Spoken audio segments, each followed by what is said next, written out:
Later, Ellen, see you never. Good luck with that UK weather. You say that Trump's what since you're packing. We know it's cause your career be lacking. Enjoy your cricket, tea and biscuit. Fuel up and fade out, you stupid dick.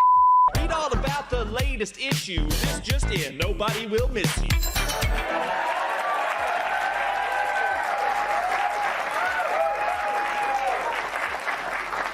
MC Gene, our Arkansas M&M. What really happens when Greg Gutfeld and Megyn Kelly take aim at Ellen DeGeneres? Spoiler alert, kindness doesn't stand a chance. Hollywood's beloved dancing talk show host just stumbled headfirst into some uncomfortable truths. And Gutfeld and Kelly came armed with receipts. From picture-perfect smiles to behind-the-scenes meltdowns, this takedown strips away the shiny image of the Queen of Nice. Think you know Ellen? Think again. This is the plot twist no one expected, except maybe her own staff. There's article after article of people being like, Ellen is a nasty person. And all these staffers started to come out, not for nothing, but I know a guy, I know him very well, whose sister worked for her, who said, you were not allowed to make eye contact with Ellen in the halls of that. It was all sunshine, sneakers, and studio dance parties. Ellen DeGeneres, once the undisputed queen of daytime cheer, glided across TV screens like a cross between a fairy godmother and a walking motivational quote. Her brand? Kindness? Her weapon of choice? A winning smile, awkward celebrity interviews, and a steady stream of product placements and feel-good giveaways. Ellen DeGeneres feeling the heat as more employees, past and present, from her show say that they were working in a toxic environment. Some Hollywood actors also speaking out against the talk show host now. Let's bring in Carly Shimkus of Fox News Headlines 24/7. Carly, good morning. Great to see you. So what more are we hearing on this story? Yeah, so things are really spiraling here, and it's sort of two situations unfolding at once. One of them has to do with a mountain of complaints against the show's executive producers. Some 47 past and current employees have complained to BuzzFeed News. Allegations ranging from a toxic work environment, bullying, now even harassment. But behind that velvet curtain of forced giggles and choreographed cheer, something darker was brewing. Less Disney, more dystopia. This wasn't a slow simmer of discomfort. It was a full-blown pressure cooker of workplace dysfunction, left on high and ignored for years.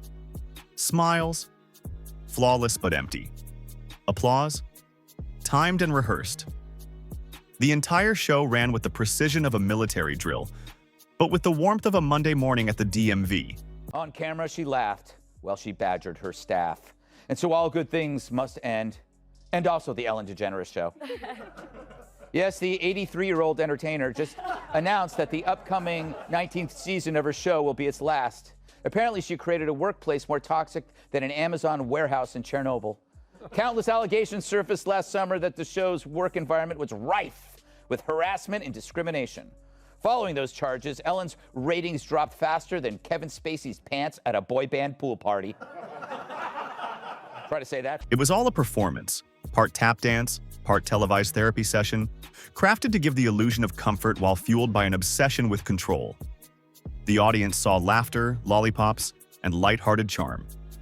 What they didn't see, a tightly micromanaged environment, more regulated than a toddler's meal plan, where spontaneity was banned, and even human connection required a backstage instruction manual. If you saw her, this is not a nice person.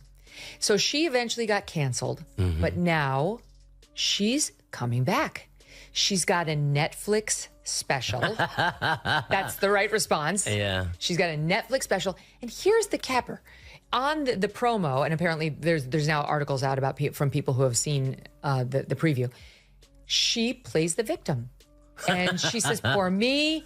And she actually has the nerve to say that she was run out of Hollywood. Every segment, every smile, every tear-jerking giveaway, it was all meticulously calculated. Not born from generosity, but from cold, strategic branding. The pastel-colored set? An illusion. The crew? Disposable parts in a kindness-themed marketing machine. This wasn't just a talk show, it was the entertainment industry's most elaborate optical illusion. A feel-good empire where no one felt good unless they were rich, famous, or wearing a clip-on mic. And then, like a glitter-covered Jenga tower in a thunderstorm, the whole structure came crashing down. Years of pressure cracked the facade. The fairy dust faded. And who marched into the wreckage? Not with damage control or a mop, but with stilettos and a smile sharp enough to cut through 2 decades of polished PR. Megyn Kelly. She didn't tiptoe in. She strutted straight into the storm, armed with receipts, decades of media training, and a no-nonsense instinct honed in the battlefield of broadcast news. She wasn't there to comfort. She wasn't there to fluff pillows or soften the blow. She came to audit the empire and expose every hidden crack in its foundation. And she didn't whisper. She detonated. To Megyn, Ellen wasn't just another TV host with a branding hiccup. She was the walking, talking symbol of what's rotten in today's celebrity machine. A pastel-draped mascot for moral hypocrisy. A carefully packaged distraction hiding the uncomfortable truths of fame, power, and performance.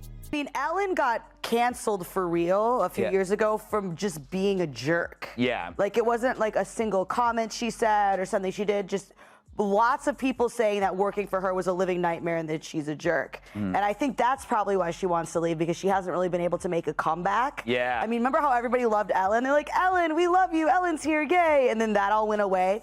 So she probably has been thinking of a reason to leave, and now she thinks that this is the reason to try to make it look like some sort of, look how afraid I am, I feel how you feel because I'm, you know, of Trump. Yeah, it was just the excuse. She is, Emily, I watched her comedy special.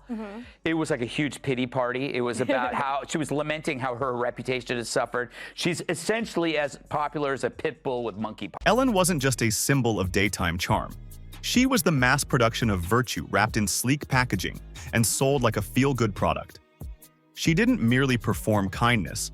She manufactured it at scale, stamped it with a smiley face logo, and distributed it like gospel during commercial breaks. Behind the dance moves and oversized giveaways lay a system so synthetic, it made plastic look organic. Her success wasn't rooted solely in talent. It thrived on compliance. Compliance from her staff. Compliance from the media. And from an audience trained to clap on cue. This wasn't a workplace, it was a loyalty test. Behind the glossy set stood a fortress of micromanagement, control, and enforced silence. The rules weren't cute. They were Orwellian. The infamous no eye contact policy? Not gossip. Practically doctrine. And still, the media, those supposed watchdogs of truth, turned into starry-eyed extras on the set of her empire. Megyn Kelly didn't need leaked memos or insider exposés. The dysfunction was practically seeping from the studio walls. Former employees didn't just speak. They sighed years of suppressed frustration. These weren't isolated stories, they were everywhere. And yet the press kept hitting the snooze button. Why? Because the image of Ellen as the sunshine-soaked queen of kindness was too lucrative, too perfectly branded to question. So instead of accountability, we got more segments about puppies, cupcakes, and celebrity selfies. Putting this on Trump, do you think that she's going to be, just everybody's going to love her in England? Especially the jihadis who love the lesbians so much. They're going to love her there. I think she's fleeing for way more than her anger over Trump. If Trump is truly responsible for Ellen's exodus, shouldn't that go down as his greatest achievement in the last 8? I mean, he should get the Nobel Prize. He's literally going to have a who's who of left. I mean, the entire 80s music catalog is gone. You got Springsteen, Cher, Madonna. I just don't know why they keep showing pictures of Aaron Rodgers with blonde hair. Megyn Kelly saw more than just hypocrisy. She saw an industry that nurtured it, packaged it, and broadcast it in high definition. The entertainment world didn't just defend Ellen DeGeneres. It depended on her to maintain an illusion of innocence, joy, and safety. But behind the glittering stage was a reality of control, not compassion. When the polished facade finally cracked, the only shock was how long it took for people to admit the sparkle had turned to dust. Megyn, well-versed in the media machine, ripped away the curtain without flinching. She exposed Ellen's empire not as the next Oprah, but as something closer to a Disney villain origin story, chronicling the orchestrated rise, hollow apologies, and the poetic downfall that followed. While audiences clapped along to Ellen's dance breaks, Megyn heard the silence behind the scenes, where staff whispered of fear and toxic micromanagement. Even as media outlets continued polishing Ellen's kind brand with industrial-strength PR, Megyn asked the hard questions. How did someone so curated avoid scrutiny for so long? Why were the red flags ignored until social media forced accountability? Her sharpest criticism was aimed at Hollywood's double standard, because power makes the rules flexible, just not for everyone. I have a question for you on this. This is perfect for you.